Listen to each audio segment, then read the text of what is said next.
हाय champs, कैसे हैं आप सब लोग। आई होप आप सब लोग बढ़िया हो। I welcome you all to your go to space of learning chemistry. So हम स्टार्ट करने जा रहे हैं हमारे जो कुछ इलेक्ट्रॉनिक इफेक्ट्स होते हैं ऑर्गेनिक केमिस्ट्री में, ऑर्गेनिक कंपाउंड्स में। उन इफेक्ट्स को एक एक करके पढ़ेंगे। वो इलेक्ट्रॉनिक इफेक्ट जो है वो इफेक्ट क्या होता है वो भी समझना है, प्लस उस इफेक्ट के अलग से एप्लीकेशंस होते हैं, वो एप्लीकेशंस हमारे लिए ज्यादा इंपॉर्टेंट होंगे। तो हम लोग ट्राई करेंगे कि पहले तो आप उस इफेक्ट को अच्छे से समझेंगे और उसके बाद उसके ऊपर अप्रोप्रिएट जो एग्जाम्पल्स होंगे ना वो भी हम लोग वहां पे डिस्कस करेंगे। ठीक है, तो पहले इफेक्ट का मतलब समझना और साथ साथ नोट्स बनाते चलना। नोट्स नहीं बनाओगे तो देख लेना आप लोगों को उतना इफेक्टिव उसका आउटकम नहीं दिखेगा। और ये जो इफेक्ट्स होते हैं ये सिर्फ एक बार एक बार पढ़ लोगे, एक बार पढ़ने के बाद आपको बार बार रिवाइज करना होगा और उसके लिए आपको नोट्स चाहिए होंगे। और इनफैक्ट मैं तो सजेस्ट करूंगी कि हमेशा एक वीडियो जो है वो आराम से देखो पहले, साथ साथ नोट्स बनाओ और दूसरी बार वो वीडियो को फिर से फास्ट फॉरवर्ड करके एक बार समझो पूरी तरह से बिना नोट्स पे ध्यान दिए, और फिर आप लोग अपने नोट्स पे प्रॉपर फोकस करो। फिर आपके दिमाग में 3 रिवीजन तो यही हो गया, ये प्रॉपर कवर हो जाएगा दिमाग के अंदर। ठीक है, सो स्टार्ट करते हैं पहले इफेक्ट के साथ जो है इंडक्टिव इफेक्ट। इंडक्टिव इफेक्ट समझने के लिए आपको इंडक्टिव इफेक्ट लग किस में रहा है, ऑर्गेनिक कंपाउंड्स में। ऑर्गेनिक कंपाउंड्स किससे बने, आपके कार्बन कार्बन बॉन्ड से बने, राइट। कार्बन कार्बन कार्बन ऐसे लंबी चेन हो सकती है कार्बन की, या एक कार्बन भी हो सकता है, बराबर है। बट इंडक्टिव इफेक्ट कब अराइज होता है, किसके वजह से अराइज होता है, वो समझना इंपॉर्टेंट है। अब मान लो आपके पास ऑर्गेनिक कंपाउंड है, उसमें कार्बन कार्बन कार्बन कार्बन ऐसे आपके बॉन्ड लगे हुए हैं। यह आपका एक ऑर्गेनिक कंपाउंड है, इसमें कार्बन कार्बन का ही बॉन्ड है और इस कार्बन पे ऊपर हाइड्रोजन लगे हो सकते हैं। दूसरी तरफ ये एक ऑर्गेनिक कंपाउंड है, carbon carbon carbon carbon carbon ऐसे, और इसके ऊपर Cl लगा दिया। अब इन दोनों स्ट्रक्चर्स में डिफरेंस क्या है बेटा, क्या यहाँ पे सारे के सारे कार्बन एटम्स है, यहाँ पे आपकी ये कार्बन की चेन तो है बट उसके ऊपर एक कार्बन की जगह पे आपको क्या है, एक साइड पे क्लोरीन Cl यानी क्लोरीन अटैच दिखाई दे रहा है। अब क्या कार्बन और क्लोरीन दो अलग एलिमेंट्स है? बिल्कुल। अगर दो अलग एलिमेंट्स है तो उनके इलेक्ट्रॉन नेगेटिविटीज क्या होंगे, वो भी डिफरेंट होंगे। और यहाँ पे देखो, यहाँ सारे कार्बन है, सारे कार्बन है तो यहाँ पे इलेक्ट्रोनेगेटिविटी, ये दोनों सेम एलिमेंट्स है ना बेटा, तो सेम एलिमेंट्स और बॉन्डिंग भी मान लो कि सारे के सारे आपके सिंगल बॉन्ड से ही जुड़े, तो इनकी इलेक्ट्रोनेगेटिविटी क्या आएगी, सेम। बट क्या यहाँ पे इस बॉन्ड में इलेक्ट्रोनेगेटिविटी का डिफरेंस होगा?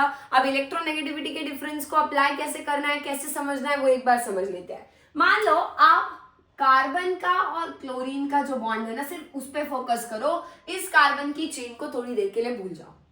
ये जो क्लोरीन है, क्लोरीन माना जाता है कि अच्छा पहले उससे कार्बन और क्लोरीन के बीच में कौन सा बॉन्ड होगा, कार्बन कौन सा बॉन्ड बनाता है, आयनिक नहीं, कोवेलेंट बनाता है। और कोवेलेंट बॉन्ड कैसे बनता है बेटा, क्या 2 इलेक्ट्रॉन से बनता है, 2 इलेक्ट्रॉन में भी शेयरिंग होती है इलेक्ट्रॉन्स की, तब कोवेलेंट बॉन्ड बनता है। एक इलेक्ट्रॉन कार्बन का है जो क्रॉस से दिखा दिया, एक इलेक्ट्रॉन क्लोरीन का है जो हमने डॉट से मार्क किया। ठीक है, अब होगा क्या यहाँ पर वो समझो। कार्बन का इलेक्ट्रॉन क्रॉस से मार्क किया है, क्लोरीन का इलेक्ट्रॉन डॉट से मार्क किया है। एक कोवेलेंट बॉन्ड बनने के लिए 2 इलेक्ट्रॉन्स चाहिए थे और वो 2 इलेक्ट्रॉन्स में एक कंट्रीब्यूट कार्बन ने कर दिया और एक कंट्रीब्यूट क्लोरीन ने कर दिया।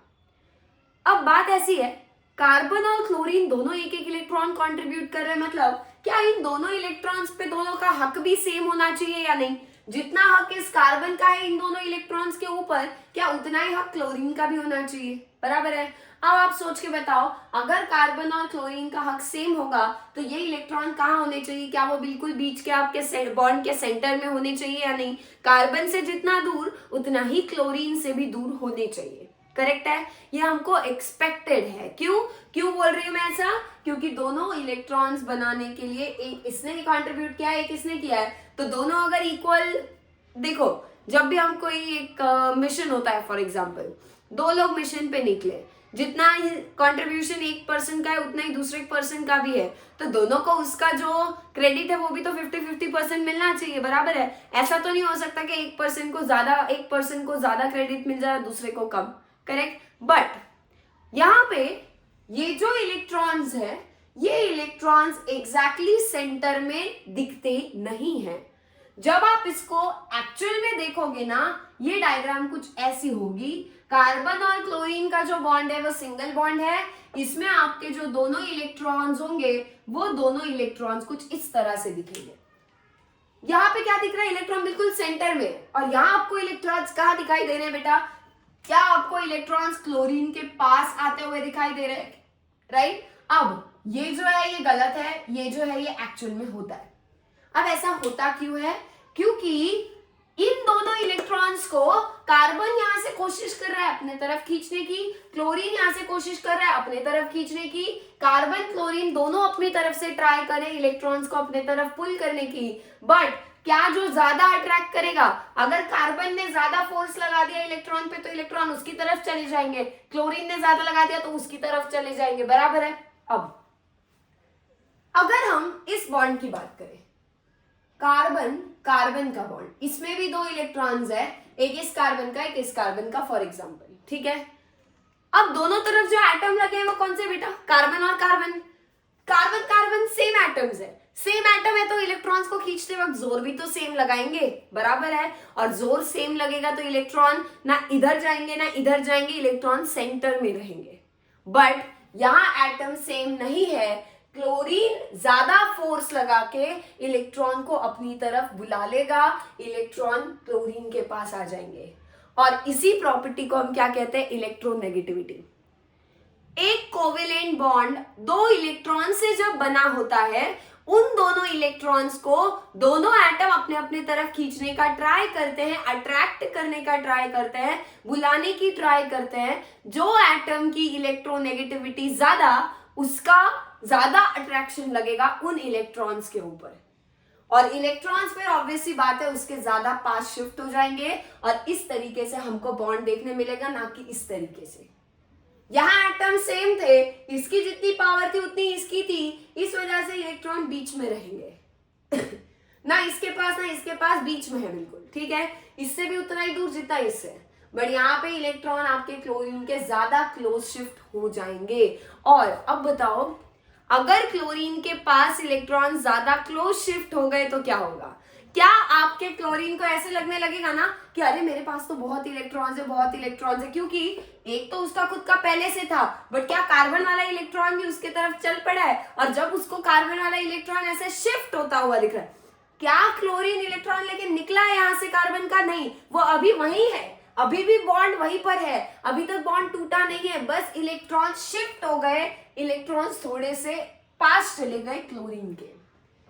क्या वो दो इलेक्ट्रॉन्स अभी भी बॉन्ड में है, बिल्कुल है, वो इलेक्ट्रॉन्स अभी भी बॉन्ड में प्रेजेंट है, बॉन्ड अभी टूटा नहीं है, क्लोरीन दोनों इलेक्ट्रॉन को लेकर अभी निकला नहीं है बॉन्ड तोड़ के, वो अभी भी कार्बन के साथ बॉन्डेड स्टेट में ही है, उनका बॉन्ड अभी भी जिंदा है, बस फर्क इतना है कि इलेक्ट्रॉन शिफ्ट हो गए क्लोरीन के क्लोज। और क्लोरीन की इलेक्ट्रोनेगेटिविटी ज्यादा बोली जाएगी, सो ऐसा माना जाता है कि आपके क्लोरीन जो है वो क्या होता है, मोर इलेक्ट्रोनेगेटिव होता है as compare to carbon, carbon की इलेक्ट्रोनेगेटिविटी कम होती है। अब जिन्होंने इलेक्ट्रोनेगेटिविटी पढ़ा होगा आपको पता ही है पीरियोडिक टेबल में इलेक्ट्रोनेगेटिविटी कैसे बदलती है, इनके वैल्यूज भी होते हैं, वो भी बता देती हूँ। क्लोरीन की इलेक्ट्रोनेगेटिविटी होती है एग्जैक्ट 3.0, कार्बन की होती है 2.5। ये इलेक्ट्रोनेगेटिविटी के वैल्यूज है पॉलिंग स्केल पे, ठीक है।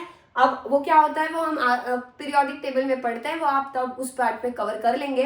अभी वो क्या है, ये वैल्यू सीधा आपको याद नहीं भी रही तो चलेगा, बस इतना याद रखो किसकी इलेक्ट्रोनेगेटिविटी की वैल्यू ज्यादा है, क्लोरीन की कार्बन से, इसीलिए इलेक्ट्रॉन को कौन अच्छे से खींचता है, क्लोरीन, और क्लोरीन जब इलेक्ट्रॉन को अपने तरफ खींचता है इलेक्ट्रॉन उसके ज्यादा पास चले जाते हैं, बट इससे होगा क्या, वो ज्यादा इंपॉर्टेंट है। इससे होगा ये, क्लोरीन को अपना एक इलेक्ट्रॉन जो पहले से था वो तो उसके पास आ ही गया, बट क्या कार्बन वाला इलेक्ट्रॉन भी उसकी तरफ शिफ्ट हो रहा है, यस। और इस वजह से क्लोरीन को इलेक्ट्रॉन्स की भीड़ लगने लगेगी, ऐसे लगने लगेगा कि यार मेरे ऊपर तो इलेक्ट्रॉन की भीड़ बन चुकी है, और इलेक्ट्रॉन्स की भीड़ हो जाने से क्या हो जाएगा, क्लोरीन के ऊपर पार्शियल नेगेटिव चार्ज देखने मिलेगा। पार्शियल क्यों, अगर बॉन्ड टूट जाता मान लो ऐसे, और क्लोरीन इलेक्ट्रॉन लेकर पूरी तरह वहां से निकल ही जाता तो हम पूरा नेगेटिव देते उसको, बट क्लोरीन निकला नहीं है बेटा, इलेक्ट्रॉन पूरी तरह से गए हैं क्या क्लोरीन के साथ, नहीं, अभी भी इलेक्ट्रॉन बॉन्ड में ही है, इसीलिए बस उसको फील हो रहा है कि मेरे ऊपर इलेक्ट्रॉन आ गए, और इसीलिए उसके ऊपर चार्ज आ गया पार्शियल नेगेटिव। नेगेटिव क्यों, क्योंकि इलेक्ट्रॉन्स पे नेगेटिव चार्ज होता है। क्या कार्बन से इलेक्ट्रॉन दूर चला गया? इनफैक्ट उसका खुद का इलेक्ट्रॉन उसको धोखा देके चला गया क्लोरीन के पास। अब कार्बन को लगने लग रहा है यार मेरे पास तो इलेक्ट्रॉन्स की कमी है, कमी है, कमी है। इलेक्ट्रॉन्स की कमी मतलब क्या? वो अपने आप पे पॉजिटिव चार्ज एक्सपीरियंस करेगा। यस, इलेक्ट्रॉन यानी नेगेटिव चार्ज उससे दूर गया है। कार्बन से नेगेटिव चार्ज दूर गया तो उस पर कौन सा चार्ज आ जाएगा? पॉजिटिव। उस पर भी पूरा पॉजिटिव नहीं है, पार्शियल पॉजिटिव है, क्योंकि बॉन्ड टूटता तो हम पूरा पॉजिटिव लिख देते, फिर हम डेल्टा नहीं लिखते। डेल्टा ये बता रहा है कि बॉन्ड अभी पूरी तरह टूटा नहीं है, सिर्फ इलेक्ट्रॉन्स थोड़ा सा शिफ्ट हो गए हैं क्लोरीन के नजदीक। क्या आपको कोवेलेंट बॉन्ड उसमें दो पोल्स बनते हुए दिखाई दे रहे हैं, नेगेटिव पोल और पॉजिटिव पोल? सो इस बॉन्ड को हम क्या बोलेंगे? Polar covalent bond. सो ये जो ऐसा कार्बन और क्लोरीन वाला बॉन्ड है, ये किस टाइप का कोवेलेंट बॉन्ड है बेटा? है तो कोवेलेंट बॉन्ड, और किस टाइप का है वो? पोलर कोवेलेंट बॉन्ड है। बट क्या कार्बन कार्बन के इलेक्ट्रॉन्स उधर ही रहेंगे बीच में? कार्बन कार्बन के बॉन्ड्स अगर उधर ही बीच में रहेंगे तो क्या होने वाला है? क्या होना चाहिए? क्या इसका इलेक्ट्रॉन भी उतना ही दूर है जिसका इतना है? किसी को भी अपने ऊपर इलेक्ट्रॉन की भीड़ फील होगी? नहीं। किसी को ऐसे लगेगा कि मुझसे इलेक्ट्रॉन दूर गए और उसको मिल गए? नहीं। दोनों को बराबर कहाँ को मिल रहा है? इलेक्ट्रॉन बीच में है। चार्ज बनेगा क्या कोई? नहीं। ना इस पे पॉजिटिव नेगेटिव, ना इस पे नेगेटिव पॉजिटिव, कोई चार्ज बनने नहीं वाला। और चार्ज ही नहीं बना तो दो पोल्स बने क्या? नहीं। यहाँ इस केस में दो पोल्स नहीं बन सकते क्योंकि इलेक्ट्रॉन्स बॉन्ड के सेंटर में बैठे हुए हैं, किसी के पास भी नहीं, किसी से दूर भी नहीं। और ऐसे बॉन्ड्स जिसमें दो पोल्स नहीं बनेंगे, इलेक्ट्रॉन्स बिल्कुल सेंटर में रहेंगे उस कोवेलेंट बॉन्ड के, इस बॉन्ड को हम बुलाते हैं non polar covalent bond. Non polar क्यों? क्योंकि इसमें दो पोल्स नहीं बने, कोई पोल्स ही नहीं बने, दो क्या एक पोल भी नहीं बना। अगर बनेंगे तो दोनों बनेंगे, ऑब्वियसली बात है, पॉजिटिव नेगेटिव। नहीं बने तो कोई भी पोल नहीं बना, और पोल नहीं बना तो बॉन्ड कैसा मान लिया हमने? Non polar. सो क्या मैं ये बोल सकती हूँ carbon carbon bond non polar होता है? नॉन पोलर होता है मतलब दोनों कार्बन के ऊपर कोई पॉजिटिव चार्ज भी नहीं होना चाहिए और कोई नेगेटिव चार्ज भी होना नहीं चाहिए। पर कार्बन क्लोरीन का बॉन्ड पोलर होता है और कार्बन के ऊपर हमेशा डेल्टा प्लस, क्लोरीन के ऊपर होता है डेल्टा माइनस। करेक्ट है? ये चार्ज हमको हमेशा देखने के लिए मिलेंगे और इन चार्जेस के ऊपर ही हमारा इंडक्टिव इफेक्ट डिपेंड करता है। अब वो कैसे, वो समझते हैं। इंडक्टिव इफेक्ट देखने के लिए आप इस पे ध्यान दो। ये रहा कार्बन, किससे जुड़ा है? कार्बन से। बेटा कार्बन कार्बन बॉन्ड कैसा होगा? Non polar. इलेक्ट्रॉन कहाँ होंगे? क्या इलेक्ट्रॉन सेंटर में होंगे? बिल्कुल ऐसे। अगला कार्बन कार्बन का बॉन्ड, इलेक्ट्रॉन कहाँ होंगे? ऐसे सेंटर में होने चाहिए। फिर अगला कार्बन कार्बन का बॉन्ड मान लो, उसमें भी इलेक्ट्रॉन्स कहाँ होने चाहिए? क्या बिल्कुल सेंटर में होने चाहिए? दोनों से जितना इधर से दूर उतना ही उधर से, राइट? जितना डिस्टेंस एक कार्बन से उतना ही डिस्टेंस दूसरे कार्बन से। बट यहाँ पे हमने लगा दिया क्लोरीन। ये कार्बन कार्बन कार्बन कार्बन है, बट उनके ऊपर क्या अटैच है बेटा? क्लोरीन अटैच है। अब इस बॉन्ड की डायग्राम कैसी होगी? क्या इस बॉन्ड के जो दोनों इलेक्ट्रॉन्स है वो क्लोरीन के पास इस तरीके से होंगे और कार्बन से दूर होंगे क्या? अब बताओ, क्लोरीन पे कौन सा चार्ज? Partial negative. और कार्बन पे कौन सा charge? Partial positive. Electron chlorine के पास गए इसलिए नेगेटिव, दूर गए कार्बन से इसलिए पार्शियल पॉजिटिव। इस कार्बन की स्थिति बताओ तो कैसी होगी? मनस्थिति कैसी होगी? क्या वो सोच रहा होगा अरे यार मेरे इलेक्ट्रॉन तो क्लोरीन लेके बैठा है, वो मेरा इलेक्ट्रॉन भी अपने तरफ खींच के बैठ चुका है, अब मैं क्या करूं? मेरे पास तो इलेक्ट्रॉन्स की कमी फील हो रही है, क्या करूं? देखो ये ऐसे है ना एलिमेंट्स, हम लोग लाइफ में क्या ढूंढते हैं? पॉजिटिविटी।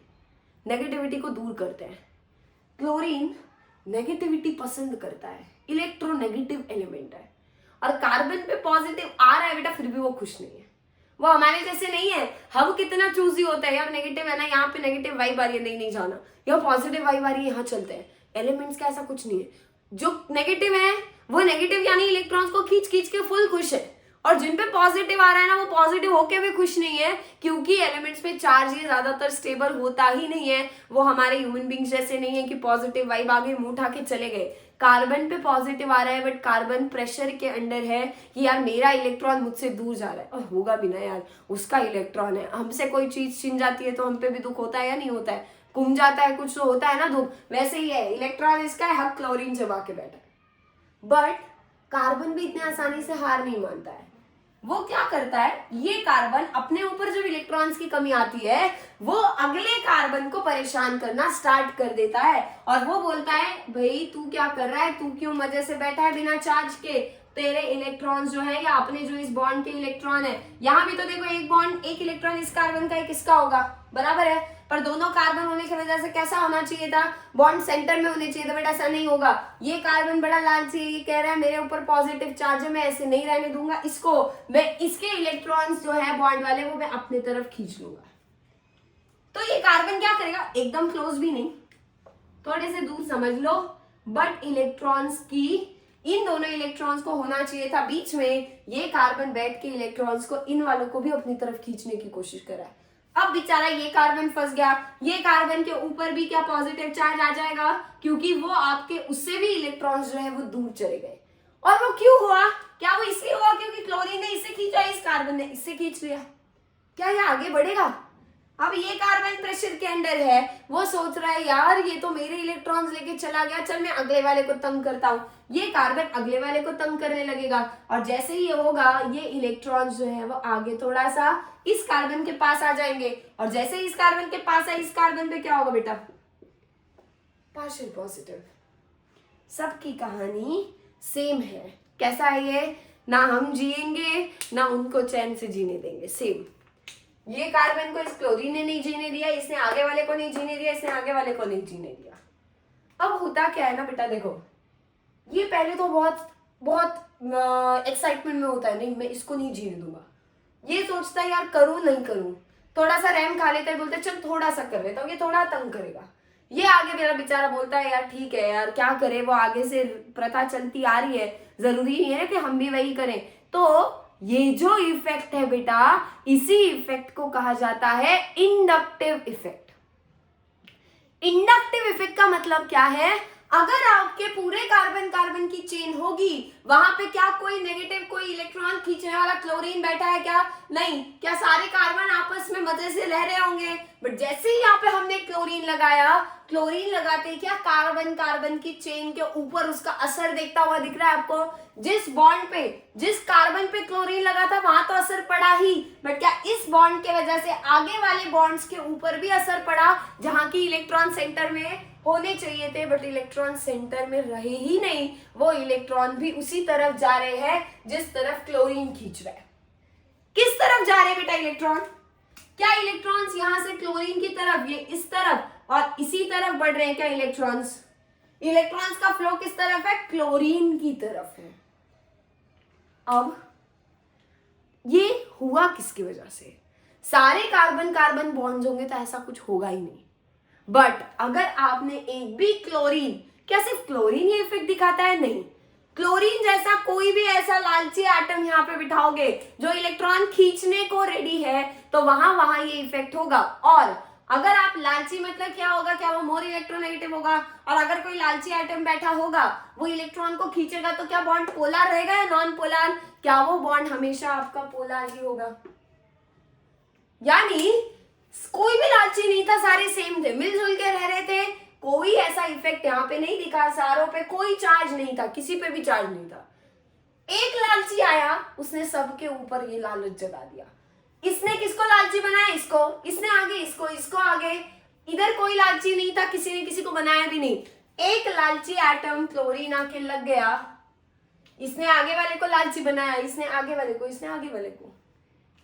क्या क्लोरीन के वहां कार्बन की चेन में लग जाने से आगे वाले कार्बन कार्बन जो कि पहले लालची नहीं थे वो भी लालची बन गए, यानी उस एक इस पोलर कोवेलेंट बॉन्ड की वजह से, एक पोलर कोवेलेंट बॉन्ड की वजह से आगे वाले जो बॉन्ड्स नॉन पोलर होने चाहिए थे, क्या वो भी आपको चार्ज आते हुए दिखाई दे रहे हैं उनके ऊपर, और इसीलिए इस इफेक्ट को बोला जाता है इंडक्टिव इफेक्ट।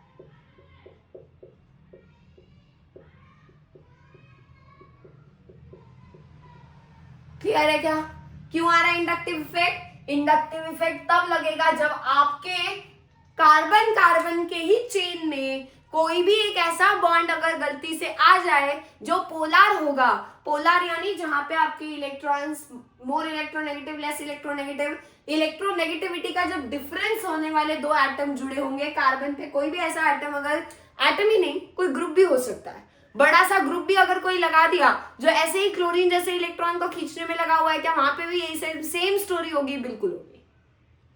कौन से बॉन्ड्स पे देखने मिल रहा है बेटा इंडक्टिव इफेक्ट? ये जो इंडक्टिव इफेक्ट है ये आपके सिंगल बॉन्ड, सिंगल यानी हमेशा कौन से होते हैं? आपके सिग्मा बॉन्ड्स पे होता है। क्या आपको सिंगल सिंगल सिंगल दिखाई दे रहा है? जो इलेक्ट्रॉन जा रहे हैं वो कहां से कहां से जा रहे हैं बेटा? सिग्मा बॉन्ड में से जा रहे हैं। सिग्मा बॉन्ड वाले इलेक्ट्रॉन शिफ्ट होते जा रहे हैं एक ही तरफ, इसी तरफ शिफ्ट हो रहे हैं। किस तरफ? जिस तरफ ये खींच रहा है, बराबर है। और इस तरीके से हमारा ये इंडक्टिव इफेक्ट चलता है। जब तक कोई पोलर कोवेलेंट बॉन्ड नहीं होगा, सारे नॉन पोलर होंगे, तो वहां कोई इंडक्टिव इफेक्ट नहीं होगा। बेसिकली आप ये मानो, जब तक कार्बन कार्बन आपस में जुड़े हैं ना, सुकून से जिएंगे। कार्बन कार्बन कार्बन के ऊपर कोई भी एक अतरंगी सा ग्रुप अगर आके लग गया, क्लोरीन ही नहीं, ऑक्सीजन, नाइट्रोजन, ये भी तो है, और बहुत सारे हैं। कौन कौन से होते हैं, कैसे डिसाइड करते हैं, वो भी मैं बताऊंगी। क्लोरीन जैसे और कौन है वो भी बताऊंगी। बट पहले कार्बन कार्बन कार्बन को छोड़ के कोई और अतरंगी एटम अगर आके लग गया, बस फिर कार्बन कार्बन जो उसके साथ जुड़े हैं ना, उनकी बैंड बच जाती है। और इसी को बोला जाता है इंडक्टिव इफेक्ट। सिग्मा वाले इलेक्ट्रॉन शिफ्ट होने लगते हैं एक डायरेक्शन में। किसकी तरफ? जो ग्रुप आपका इलेक्ट्रॉन्स को खींचने लगा है उसी की तरफ इलेक्ट्रॉन्स का मूवमेंट है। क्या इलेक्ट्रॉन पूरी तरह से निकल के जा रहे हैं? क्या नहीं, सिर्फ इलेक्ट्रॉन्स का शिफ्टिंग हो रहा है। और उसी शिफ्टिंग को क्या बोला जाता है? Inductive effect. इंड्यूस करना यानी इंड्यूस करना, मान लो जैसे कोई इंसान है, उसमें पॉजिटिविटी इंड्यूस करना, मतलब वो खुद पॉजिटिव नहीं है बट उसमें जबरदस्ती पॉजिटिव घुसाना, करेक्ट है। कुछ तो पॉजिटिव थॉट्स उसके अंदर डालना मन में, उसे हम इंड्यूस कहेंगे, करेक्ट। यहाँ पे ये नहीं था चार्ज कार्बन पे, बट इसने करवाया, इसने आगे इस पे करवाया, इस पे करवाया, इंडक्टिव इफेक्ट दिखने लगा। जो मैंने बताया अच्छे से अपने लैंग्वेज में लिखो। कब होता है इंडक्टिव इफेक्ट? जब कोई पोलर कोवेलेंट बॉन्ड आके लग जाता है, या कोई पोलर ग्रुप आके लग जाता है, किसके ऊपर? कार्बन कार्बन की एक अच्छी भली सुकून से जीने वाली चेन के ऊपर। कौन से इलेक्ट्रॉन शिफ्ट होने लगते हैं? सिग्मा वाले इलेक्ट्रॉन शिफ्ट होने लगते हैं। इलेक्ट्रॉन्स की शिफ्टिंग को किस तरफ दिखाएंगे? जिस तरफ खींचने वाला ग्रुप लगा है, या आगे आगे इस तरफ इलेक्ट्रॉन जा रहे हैं ना, तो वो डायरेक्शन, एरो क्या बता रहा है बेटा? कि इलेक्ट्रॉन इस डायरेक्शन में शिफ्ट होने लगे। क्लियर है? सो इस तरीके से इंडक्टिव इफेक्ट होगा। फटाफट नोट करो, फिर हम आगे और ग्रुप्स के बारे में पढ़ते हैं। मतलब तो समझ लिया था, एक बार डेफिनेशन भी जो है वो भी पढ़ लो और वो नोट भी कर लेना आप। The shifting of electron pair, एक इलेक्ट्रॉन ही शिफ्ट होता है, दोनों इलेक्ट्रॉन जो पेयर में है कोवेलेंट बॉन्ड में, वो शिफ्ट होता है। इन्हें कोवेलेंट बॉन्ड, कौन से बॉन्ड्स में होता है? कोवेलेंट बॉन्ड में, जहां इलेक्ट्रॉन शेयरिंग के साथ बॉन्ड बनता है, राइट।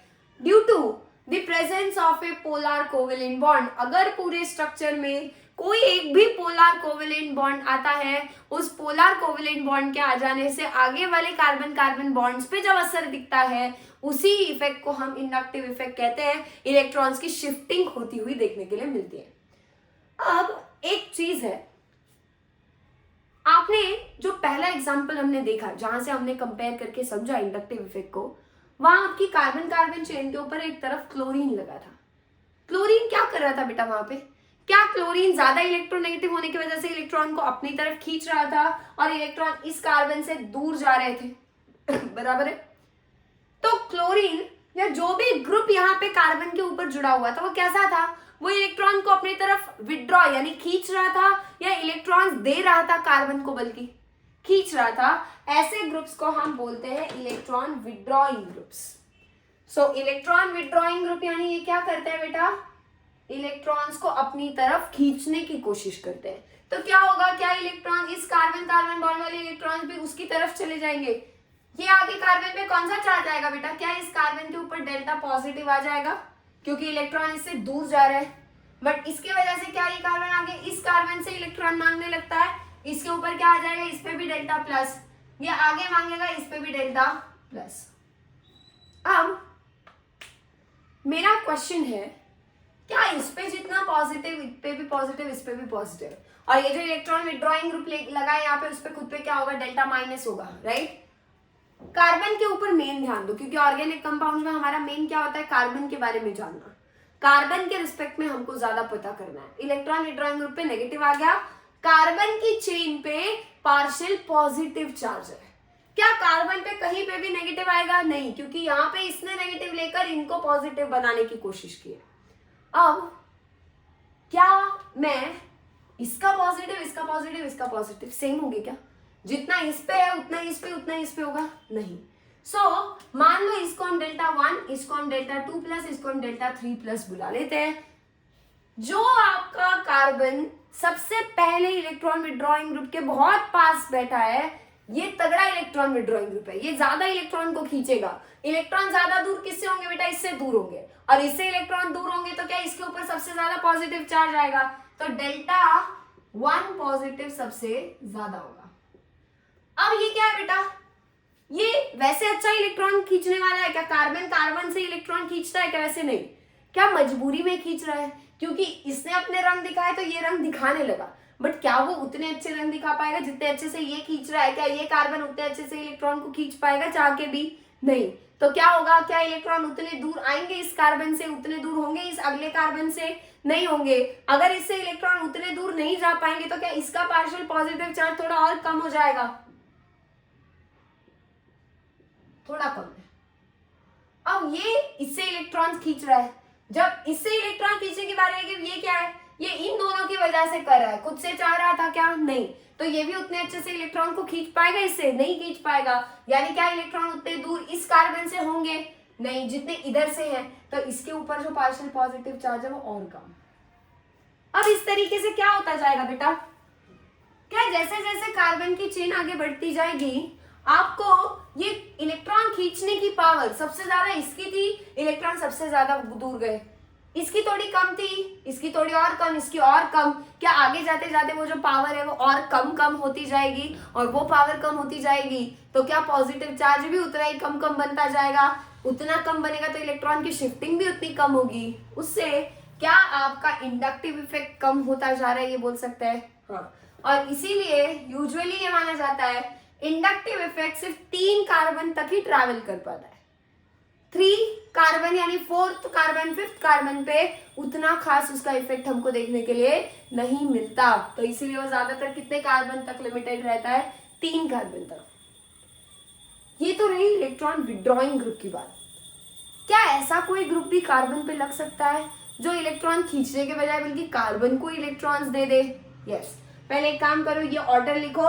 ये डेल्टा 1 प्लस ये वाला है जो इमीडिएटली पहला है, उस पे ये डेल्टा 2 प्लस, ये डेल्टा 3 प्लस, सबसे ज्यादा इस पे, फिर इस पे, फिर इस पे होगा। फिर अब इलेक्ट्रॉन डोनेटिंग ग्रुप के बारे में भी पढ़ते हैं। अब देखते हैं इलेक्ट्रॉन डोनेटिंग ग्रुप के केस में क्या होने वाला है। ठीक है, अगर आपने यहाँ पे कोई एक electron donating group for example लगा दिया, अब इलेक्ट्रॉन डोनेटिंग ग्रुप ही क्या है? इलेक्ट्रॉन विड्रॉइंग ग्रुप का बिल्कुल ऑपोजिट। कैसे? इलेक्ट्रॉन डोनेटिंग ग्रुप, डोनेटिंग का मतलब समझ आ रहा है, वो दानवीर है, वो इलेक्ट्रॉन डोनेट करेगा। ये इलेक्ट्रॉन डोनेटिंग ग्रुप कार्बन को इलेक्ट्रॉन्स डोनेट करने पे लगा हुआ है। अब इलेक्ट्रॉन डोनेटिंग ग्रुप अपने इलेक्ट्रॉन्स अगर डोनेट यानी क्या सच में डोनेट कर रहा है? नहीं, सिर्फ इलेक्ट्रॉन्स को ऐसे धक्का मार के इस कार्बन की तरफ धकेल रहा है। ये उल्टा कर रहा था, ये अपने तरफ खींच रहा था, ये अपने से दूर भेज रहा है, बल्कि कार्बन को ऊपर, कार्बन के पास भेजने के ऊपर लगा।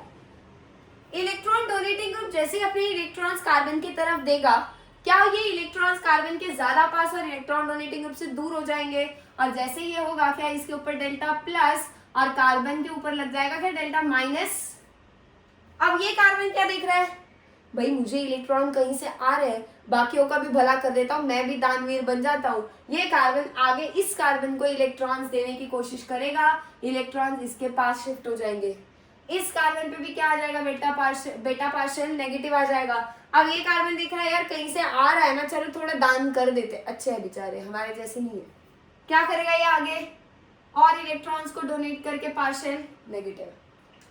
अब क्या डिफरेंस दिख रहा है आपको दोनों सिचुएशन में बेटा? ये ग्रुप इसका बिल्कुल उल्टा है।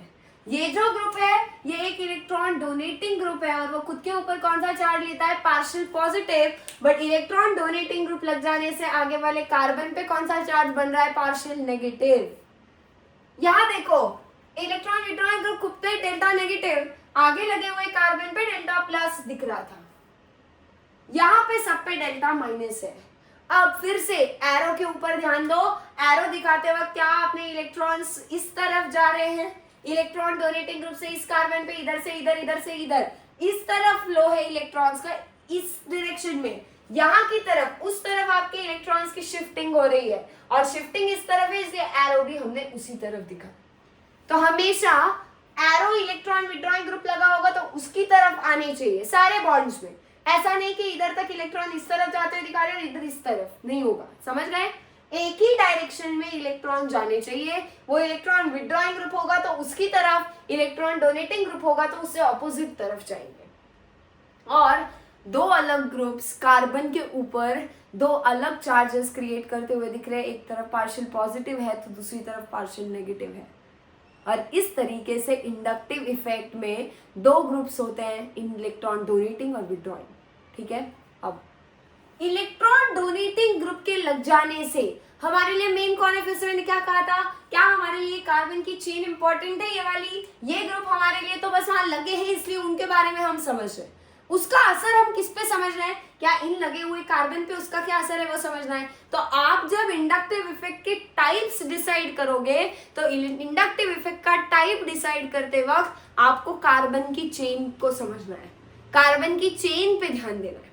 जैसे इलेक्ट्रॉन डोनेटिंग ग्रुप के लगाने से कार्बन की चेन के ऊपर इलेक्ट्रॉन्स ऐड हो रहे हैं या इलेक्ट्रॉन निकल रहे हैं, क्या ये electron donating group electrons add कर रहा है कार्बन के ऊपर, ये इस पे उस पे, यानी कार्बन की जो चेन है उस पे इलेक्ट्रॉन्स ऐड हुए हैं, और कौन ऐड कर रहा है, वो इलेक्ट्रॉन डोनेटिंग ग्रुप उनको दान कर रहा है।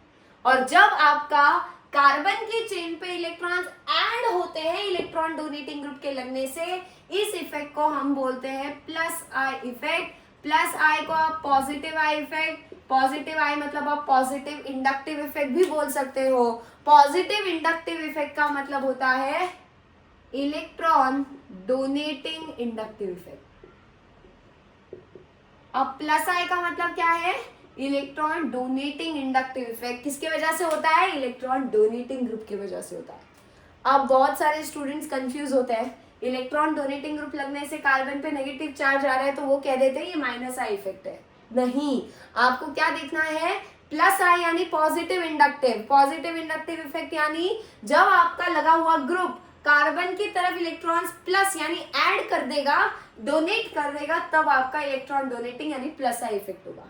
तो ये क्या होगा बेटा, यहाँ पे इलेक्ट्रॉन विड्रॉइंग ग्रुप से कार्बन पे आ रहा है पार्शियल पॉजिटिव चार्ज, क्या आपका इलेक्ट्रॉन विड्रॉइंग ग्रुप आपके कार्बन की चेन में से इलेक्ट्रॉन्स माइनस कर रहा है, निकाल रहा है बाहर, यस, और इसीलिए इस इफेक्ट को हम बोलते हैं माइनस आई इफेक्ट। और माइनस आई इफेक्ट को आप कैसे रीड कर सकते हो, नेगेटिव इंडक्टिव इफेक्ट भी बोल सकते हो आप, इसको क्या बोलोगे, इलेक्ट्रॉन विड्रॉइंग इंडक्टिव इफेक्ट। कौन दिखाता है ये इंडक्टिव इफेक्ट, क्या कोई भी इलेक्ट्रॉन विड्रॉइंग ग्रुप जो होगा वो दिखा देगा electron withdrawing inductive effect. So yes, clear है। अब जब आपका प्लस आई इफेक्ट होगा तो कार्बन की चेन पे कौन सा चार्ज आता है, माइनस, जब माइनस आई इफेक्ट होगा तो कार्बन की चेन पे आता है प्लस चार्ज।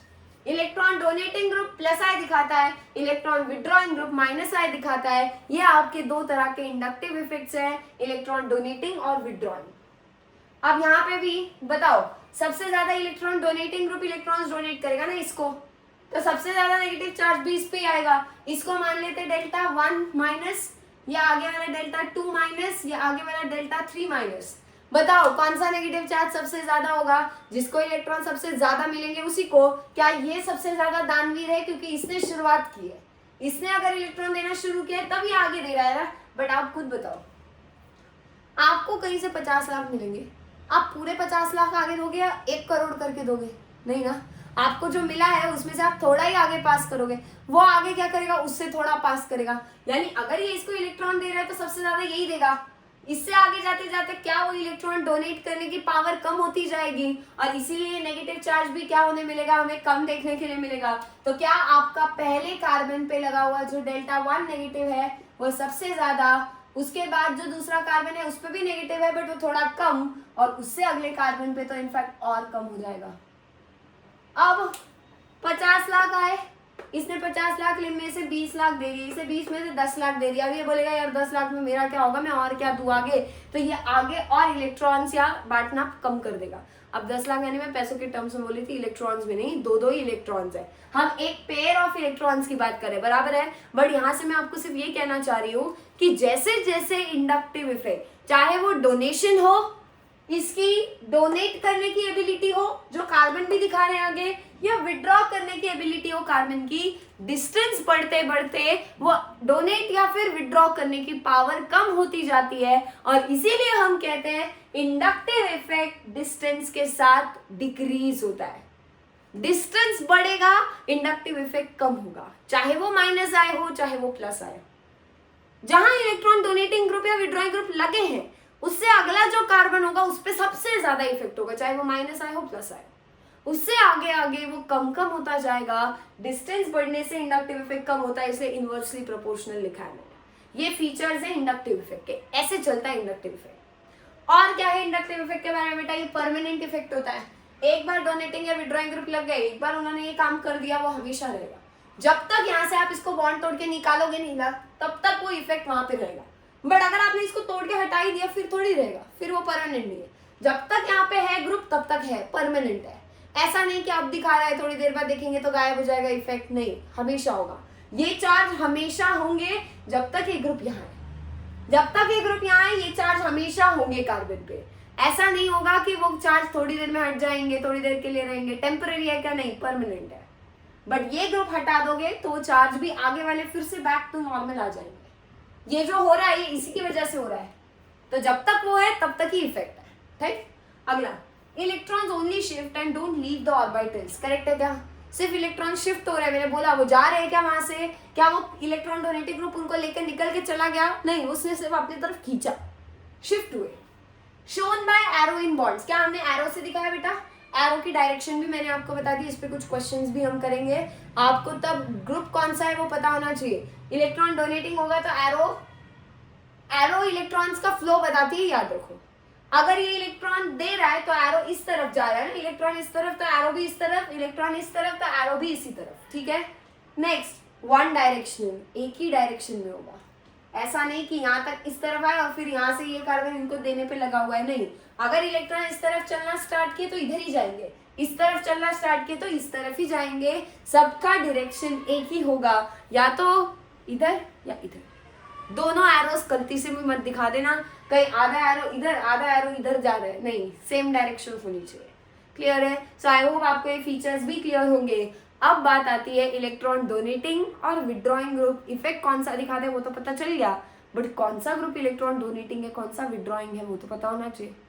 और एक चीज, क्लोरीन जैसा इलेक्ट्रॉन विड्रॉइंग ग्रुप है, फ्लोरीन भी है, ब्रोमीन भी होगा, आयोडीन भी होगा।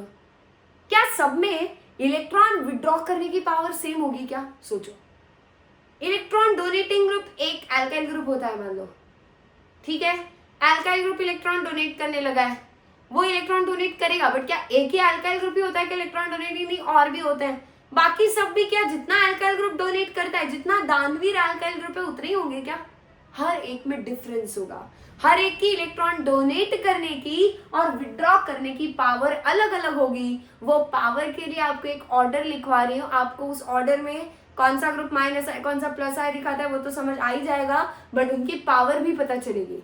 इलेक्ट्रॉन विड्रॉइंग ग्रुप 10 भी दे दिया आपको एग्जांपल्स में, मान लो कोई क्वेश्चन आया उसमें अलग अलग इलेक्ट्रॉन विड्रॉइंग ग्रुप है, सबसे अच्छा इलेक्ट्रॉन विड्रॉइंग ग्रुप कौन है वो आपको उस सीरीज से याद करना होगा।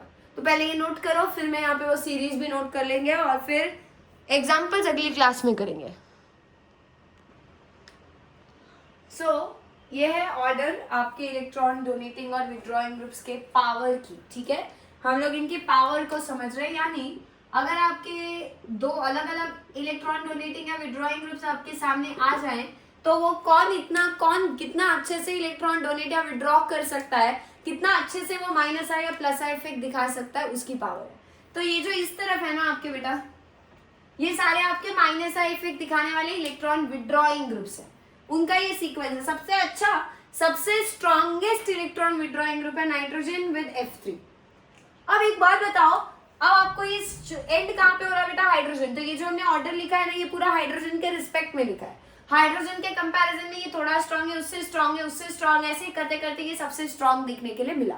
ठीक है, अब यहाँ पे आपको शुरुआत में जो दिखाई दे रहे हैं, देखो हम लोग क्या कंसीडर करने वाले, ये जो मैंने बॉन्ड छोड़ा है, ये बॉन्ड छोड़ा है मतलब आपको अज्यूम करना है यहाँ पे कार्बन की चेन जो है वो जुड़ी है, और कार्बन की चेन पे अगर NF3+ जुड़ा हुआ दिखाई देगा, सबसे अच्छा इलेक्ट्रॉन विड्रॉइंग ग्रुप होगा। यानी क्या, सबसे अच्छा माइनस आई इफेक्ट वही देगा, सबसे ज्यादा पॉजिटिव चार्ज कार्बन की चेन पे यही डेवलप करेगा। समझ गए क्या? आपको ये सारे पहले पहले जो है, जहां जहां कार्बन की चेन ये रही आपकी, ठीक है, यहाँ जहां जहां बॉन्ड छोड़ा है वहां पे समझना है कि कार्बन की चेन यहाँ जुड़ी है और उस पर NO2 जुड़ा है। ये कार्बन की चेन है आपकी, ये जो हम दिखा रहे थे कार्बन की चेन वो यहाँ है, और उस पर SO3H जुड़ा है। किसकी जगह? इस ग्रुप की जगह पे। ये सारे ग्रुप को एक एक करके आप यहाँ पे लगा के ऐसा इमेजिन करो, और उसके ऊपर एक कार्बन की चेन लगी हुई है। ये लगा तो सबसे अच्छा इलेक्ट्रॉन विड्रॉइंग ग्रुप है। ये उससे कम है, ये उससे कम, ये उससे कम। सबसे पुअर इलेक्ट्रॉन विड्रॉइंग ग्रुप हम हाइड्रोजन को मान के उसके रिस्पेक्ट में बात करें। ठीक है, अब अगर आप स्टार्टिंग के ग्रुप्स देखते हो, क्या स्टार्टिंग के ग्रुप्स आपको उनके ऊपर, खुद के ऊपर पॉजिटिव चार्ज दिख रहा है? और अगर उनके ऊपर खुद के ऊपर पॉजिटिव चार्ज होगा बेटा, ये पॉजिटिव चार्ज पूरा पॉजिटिव चार्ज है, क्या यही सबसे अच्छे से इलेक्ट्रॉन खींचने की कोशिश करेंगे अपने पास? यस, और सबसे अच्छे इलेक्ट्रॉन विड्रॉइंग ग्रुप वही होंगे। क्यों? क्योंकि उनपे अगर पॉजिटिव चार्ज है, तो मैंने क्या कहा था, ये खुद पे पॉजिटिव, खुद को रख के खुश होते ही नहीं है। ये चाहते हैं कि हम न्यूट्रल रहे ना, पॉजिटिव बनना चाहते हैं ना नेगेटिव। तो ये क्या कोशिश करेंगे बेटा, इन पे अगर पॉजिटिव चार्ज है तो ये कोशिश करेंगे कि पॉजिटिव किसी ना किसी तरीके से कम हो। तो जो खुद पॉजिटिव होगा उसके पास इलेक्ट्रॉन की कमी होगी, वो क्या करेगा, इलेक्ट्रॉन अपने तरफ किससे मांगेगा, फिर इस कार्बन की चेन से ही मांगेगा, यानी इलेक्ट्रॉन को खींचेगा। और उसके बाद जो सारे दिखाई दे रहे हैं वो सारे क्या है बेटा, हमारे न्यूट्रल वाले। बेंजीन, एल्कीन और हाइड्रोजन ये आखिर में आ रहे हैं।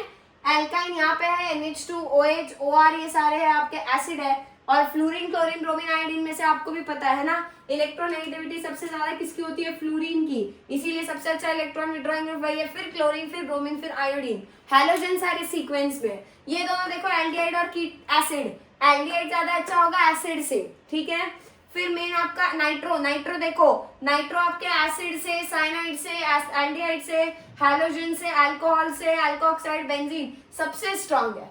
बट नाइट्रो के आगे और एक चीज, पॉजिटिव वालों में सबसे स्ट्रॉन्ग NF3+, न्यूट्रल वालों में सबसे स्ट्रॉन्ग NO2 है। NO2 बहुत तगड़ा इलेक्ट्रॉन विड्रॉइंग ग्रुप माना जाता है, ये हमेशा याद रखना। सबसे अच्छा इलेक्ट्रॉन विड्रॉइंग ग्रुप न्यूट्रल वालों में देखते हो तो NO2 ही है। अगर आपने कहीं पे NO2 को लगाया तो वो बहुत अच्छे से इलेक्ट्रॉन्स खींचेगा, किससे, कार्बन की चेन से। माइनस आई इफेक्ट बहुत अच्छा दिखाता है NO2, इस पे फोकस करना। अब ये कुछ है, ये नाइट्रोजन विद पॉजिटिव चार्ज, ये फॉस्फोरस उसी की फैमिली का है। ठीक है, और उसी की जगह आर्सेनिक उसी की फैमिली का लगाया, तो सबसे अच्छा है माइनस है। सबसे अच्छा इलेक्ट्रॉन विड्रॉ कौन करता है, नाइट्रोजन, फिर फॉस्फोरस वाला ग्रुप और फिर आर्सेनिक वाला ग्रुप। क्यों? पीरियोडिक टेबल में ये सबसे ऊपर है, उसके नीचे ये, उसके नीचे ये है, बराबर है, ग्रुप में आते हैं। सबसे ऊपर वाला सबसे ज्यादा इलेक्ट्रोनेगेटिव होगा, और नाइट्रोजन सबसे इलेक्ट्रोनेगेटिव होगा, और उसके ऊपर आपने पॉजिटिव चार्ज दे रखा है। क्या सबसे जल्दी इलेक्ट्रॉन वही खींचेगा कंपेयर टू ये दोनों, क्योंकि इनकी इलेक्ट्रोनेगेटिविटी थोड़ी सी कम है इसके सामने। तो इलेक्ट्रॉन खींचने की पावर भी किसकी ज्यादा है, नाइट्रोजन की। ये एल्डिहाइड है, C पे डबल बॉन्ड है पर किसके साथ, O के साथ। C पे डबल बॉन्ड है पर N के साथ, C पे डबल बॉन्ड है C के साथ। सबसे अच्छा electron withdrawing group C with double bond O होता है, फिर C with double bond N होता है, और फिर C with double bond C होता है। अब सेम इलेक्ट्रॉन डोनेट करने की भी पावर ये सारे ग्रुप्स दिखाते हैं, कंपैरेटिवली कम है, वो चेन बड़ी है। इलेक्ट्रॉन विड्रॉइंग ग्रुप्स बहुत है, डोनेटिंग वाले कम है, बट उनमें भी सीक्वेंस आपको याद करना है। देखो क्या नेगेटिव नेगेटिव नेगेटिव, जिन पे नेगेटिव है क्या वही सबसे अच्छे आपके इलेक्ट्रॉन डोनेटिंग ग्रुप्स होंगे। क्यों? उनके ऊपर अगर खुद के ऊपर नेगेटिव होगा तो वो क्या कोशिश करेगा, अरे मेरे पास इलेक्ट्रॉन बहुत है, ऐसा लगेगा, आगे दान करना शुरू कर देंगे। तो अच्छे इलेक्ट्रॉन डोनेटिंग ग्रुप्स की पहचान होती है नेगेटिव चार्ज होना चाहिए। और अच्छे इलेक्ट्रॉन विड्रॉइंग ग्रुप्स की पहचान है, उनके ऊपर खुद पे पॉजिटिव होगा तभी वो आगे से खींचने की कोशिश करेंगे और उतना अच्छे से ज्यादा पावर के साथ खींचेंगे। ये नेगेटिव होने की वजह से डोनेट करेंगे बट ज्यादा पावर से करेंगे कंपेयर टू आपके न्यूट्रल वाले। इनमें मेन एल्काइल ग्रुप सारे फोकस करो। टर्शरी एल्काइल ग्रुप सबसे स्ट्रॉन्ग इलेक्ट्रॉन डोनेटिंग ग्रुप है। पहली बार सारे एल्काइल ग्रुप चाहे टर्शरी हो, सेकेंडरी हो, प्राइमरी हो, चाहे मिथाइल भी हो, ये एक क्या है, अच्छे इलेक्ट्रॉन डोनेटिंग ग्रुप्स में आते हैं। ये इलेक्ट्रॉन डोनेट करते हैं कार्बन की चेन के ऊपर। उनपे भी टर्शरी अगर हुआ तो सबसे अच्छा डोनेटिंग ग्रुप है, फिर सेकेंडरी, फिर प्राइमरी और फिर मिथाइल कहीं आता है। मिथाइल को हम लोग सुपर प्राइमरी भी बुलाते हैं, ठीक है। फिर आपका ये आपके तीनों आइसोटोप से हाइड्रोजन के बेटा, फिर से देखो हाइड्रोजन के रिस्पेक्ट में हमने देखा है हाइड्रोजन सबसे पुअर मान के ये उससे अच्छा, ये उससे अच्छा, ऐसे करते करते आपका CH2 माइनस सबसे ज्यादा अच्छा होगा। अब बताओ C पे माइनस, N पे माइनस, O पे माइनस, सबसे अच्छा C माइनस ही क्यों है? नेगेटिव इस पे भी है, इस पे भी है, इस पे भी, पर यहाँ O पे है या N पे है या C पे है? कैसे याद रख सकते हो? देखो कार्बन, नाइट्रोजन, ऑक्सीजन में से इलेक्ट्रोनेगेटिविटी ज्यादा किसकी होती है? ऑक्सीजन की। तो अगर ऑक्सीजन पे नेगेटिव होगा भी तो भी वो अपने मन में ऐसे सोच रहा होगा यार मेरे पे नेगेटिव है बट मुझे भी, वो इलेक्ट्रॉन नेगेटिव होता है, यानी उसको इलेक्ट्रॉन्स पसंद होते हैं। किसको? ऑक्सीजन को। ऑक्सीजन को इलेक्ट्रॉन पसंद है तो उस पर नेगेटिव हुआ भी तो वो इतना इजीली देगा क्या? सामने वाले को नहीं देगा।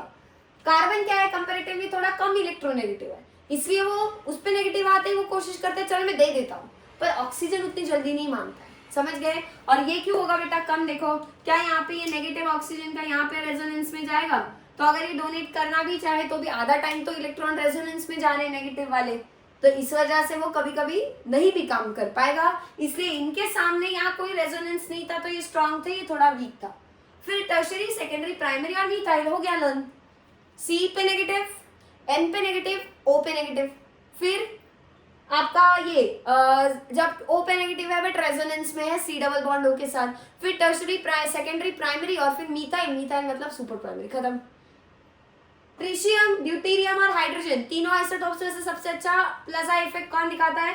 ट्रिशियम। TDH याद रखो, DTH मत करना, DTH नहीं है, केबल टीवी नहीं है आपका, TDH हाइड्रोजन के आइसोटोप्स है, ट्रिशियम, ड्यूटेरियम, हाइड्रोजन। अब यहाँ सिलिकॉन है, यहाँ कार्बन है। क्या बेटा सिलिकॉन और कार्बन सेम ग्रुप के हैं? यस, ग्रुप नंबर 14 के हैं। कार्बन ऊपर होता है, ऊपर की तरफ कार्बन, नीचे की तरफ SI। ऊपर की तरफ जो एलिमेंट्स होते हैं क्या उनकी इलेक्ट्रोनेगेटिविटी ज्यादा और नीचे जाते जाते इलेक्ट्रोनेगेटिविटी पीरियोडिक टेबल में कम होती है? यस। सो ज्यादा इलेक्ट्रोनेगेटिव कौन है? कार्बन और सिलिकॉन में से कार्बन है। अब कार्बन यहाँ है, डोनेट करने जा रहा है, यहाँ सिलिकॉन जा रहा है। अगर कार्बन ज्यादा इलेक्ट्रोनेगेटिव है तो अगर उसको डोनेट करने का चांस मिलेगा भी, क्या वो सिलिकॉन से ज्यादा डोनेट करेगा? नहीं। क्यों? क्योंकि सिलिकॉन की इलेक्ट्रोनेगेटिविटी कम है तो वो इतना ज्यादा इलेक्ट्रॉन्स में इंटरेस्टेड नहीं है। कार्बन की इसके सामने इलेक्ट्रोनेगेटिविटी जो है वो ज्यादा है। ऑक्सीजन और नाइट्रोजन के सामने कार्बन की इलेक्ट्रोनेगेटिविटी कम थी, इसलिए वो जल्दी इलेक्ट्रॉन दे रहा था इन दोनों से। बट कार्बन और सिलिकॉन में से इलेक्ट्रोनेगेटिविटी कार्बन की अब ज्यादा होगी तो इलेक्ट्रॉन कौन आसानी से देगा? जिसकी इलेक्ट्रोनेगेटिविटी कम है, सिलिकॉन। और इसीलिए सिलिकॉन वाला ग्रुप जो है वो ज्यादा अच्छा इलेक्ट्रॉन डोनेटिंग ग्रुप है कार्बन वाले मिथाइल से। इसको हम क्या बोल सकते हैं? आपका SiH3 सिलेन, या आपका मीथेन मिथाइल है, ठीक है, या आपका सिलाइल है विद SiH3। क्लियर है? सो इस तरीके से ये हमारे इलेक्ट्रॉन डोनेटिंग और विड्रॉइंग ग्रुप्स के पावर के अकॉर्डिंग उनका कौन सा इफेक्ट, कौन ज्यादा अच्छा माइनस आए, कौन ज्यादा अच्छा प्लस आए देता है, वो बता सकते हैं। अगर आपके पास NO2 COH एल्डिहाइड ग्रुप लगा है, कार्बन की चेन सेम है, NO2 लगा है, COH यानी एसिड लगा है और एल्डिहाइड लगा है, तीनों में क्या है? विड्रॉइंग। विड्रॉइंग ग्रुप से तो कौन सा इफेक्ट? माइनस आए। पर सबसे अच्छा कौन माइनस आए देगा? NO2। तो सबसे ज्यादा पॉजिटिव चार्ज भी NO2 ही दिखाएगा कार्बन के ऊपर, जो उसके ऊपर लगे है। फिर आता है एल्डिहाइड, वो कंपैरेटिवली NO2 से कम बट एसिड से ज्यादा स्ट्रॉन्ग है। और सबसे वीक कौन सा होगा? एसिड। अब एसिड इन सब से तो स्ट्रॉन्ग ही है, बट जो तीन हमने कंपेयर करने थे उनमें तो वो वीक था ना सबसे। तो आपको ऐसे क्वेश्चंस इंडक्टिव इफेक्ट के सॉल्व करने के लिए ये ऑर्डर याद होनी चाहिए, और ये ऑर्डर याद करोगे ना तभी हम आगे बढ़ पाएंगे एप्लीकेशन समझ पाएंगे। तो एक काम करना है, आज ये ऑर्डर लर्न करके रखना है और फिर ही नेक्स्ट पार्ट की तरफ बढ़ना है। अब हमारे इंडक्टिव इफेक्ट के एप्लीकेशंस बचे बेटा, वो हम लोग नेक्स्ट पार्ट में कवर करेंगे। एप्लीकेशंस के लिए आपको इलेक्ट्रॉन विड्रॉइंग ग्रुप कौन सा इफेक्ट दिखाता है, -I, डोनेटिंग ग्रुप +I दिखाता है, ये पता होना चाहिए। कार्बन के ऊपर डोनेटिंग ग्रुप लगने से कार्बन पे कौन सा चार्ज बनता है आगे, और विड्रॉइंग लगने से कार्बन की चेन पे कौन सा चार्ज जनरेट होता है, ये आपको पता होना चाहिए। ये सब कुछ अच्छे से क्लियर करके ही नेक्स्ट वीडियो देखना, उसमें एप्लीकेशंस कवर करेंगे। सो इसी नोट पे आज हम यहीं पे स्टॉप करते हैं, मिलते हैं जल्दी नेक्स्ट वीडियो में नेक्स्ट एप्लीकेशंस के साथ। तब तक के लिए सबको हैप्पी लर्निंग।